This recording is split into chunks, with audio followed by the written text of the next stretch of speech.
हाय दोस्तों, मैं पूनम पटेल, एक एनएलपी प्रैक्टिशनर और सर्टिफाइड रिलेशनशिप कोच। अभी-अभी मैंने अपनी जर्नी शुरू की है, लेकिन अभी इसी बीच एक बहुत बड़ा मुद्दा देश के सामने आ गया है और वो है अरावली पहाड़। इसके बारे में जानकारी तो आपको बहुत मिल गई होगी, ये कितनी पुरानी है, कितनी इम्पोर्टेंट है हमारे जीवन के लिए, आने वाली पीढ़ियों के लिए। मुझे लगता है हम सब जीने के लिए कोई ना कोई काम करते हैं। लेकिन जब कुछ इस तरह से संवेदनशील मामले आ जाते हैं, जब हमारे सांसों पर खतरा आ जाता है, तो हम सबको बोलना चाहिए, चाहे वो कोई भी अभिनेता हो, अभिनेत्री हो, कोई क्रिकेटर हो, कोई अमीर हो, गरीब हो, सबको आवाज़ उठानी चाहिए। इसमें हमें ये नहीं सोचना चाहिए that is not my work, मुझे मैं तो कुछ और करता हूँ, मुझे इस विषय में बोलने की क्या ज़रूरत है। ये एक सामाजिक मुद्दा है और हम सबको बोलना चाहिए।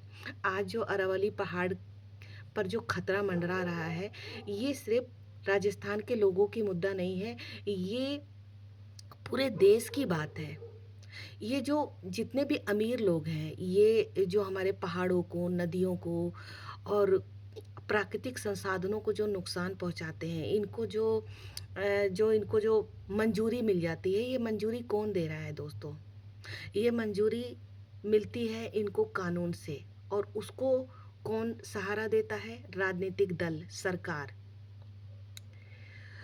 जो व्यक्ति वहाँ कोर्ट में बैठ कर के एक आदेश दे रहा है कि ये पहाड़ी नहीं है, यहाँ पर आप कुछ भी कर सकते हैं, लेकिन वो ये नहीं सोच रहा है इन पहाड़ियों के वजह से हमारी तापमान पर कितना असर पड़ेगा, मानव जाति के सांसों पे कितना असर पड़ेगा। मुझे लगता है उनमें थोड़ी-सी जानकारी की कमी है, उन्होंने इस पहाड़ के महत्व को समझा नहीं। मुझे लगता है कि अब सभी को आवाज़ उठाने की ज़रूरत है, और कुछ ऐसे जो अ, मौसम के वैज्ञानिक होते हैं, इन्हें अपनी वहाँ पर बात रखने की ज़रूरत है और कोर्ट को समझाने की ज़रूरत है कि ये पहाड़ हमारे लिए कितना इम्पोर्टेंट है। ये किसी एक का मुद्दा नहीं है, ठीक है? ये जो भी आज आपको मिली है विरासत, जो आज़ादी मिली है, बहुत लोगों ने इसके लिए कुर्बानी दी है। हमारा भी फ़र्ज़ बनता है कि अगर देश में इस तरह के मुद्दे आते हैं, जो प्रकृति को इतना नुकसान पहुँचा रहे हैं, उसमें हम सब मिल के बोलें। तो मेरे तरफ से मैं इस ये जो अभी आदेश निकला है अरावली को नष्ट करने का, उसके खिलाफ़ हूँ। ठीक है? क्योंकि ये आप एक सिर्फ़ पहाड़ को नष्ट नहीं कर रहे हैं, आप पूरे मानव जाति को नष्ट कर रहे हैं। सिर्फ़ एक राज्य की बात नहीं है, धीरे-धीरे हर राज्य में ये चीज़ फैल रहा है। इसको सिर्फ़ एक आम इंसान बचा सकता है, आप। जब आप वोट देते हैं, तो सबसे पहले अपने शहर के नदियों, पहाड़ों, इनको सुरक्षित करें, उसके बाद वोट दें। ना कि कोई बंदा आया, आपसे धर्म की बातें कर दी, आपको कुछ 4,000, 5,000, 10,000 रुपए दे दिए, आपको थोड़ा दारू पिला दिया और आपने उसको वोट दे दिया।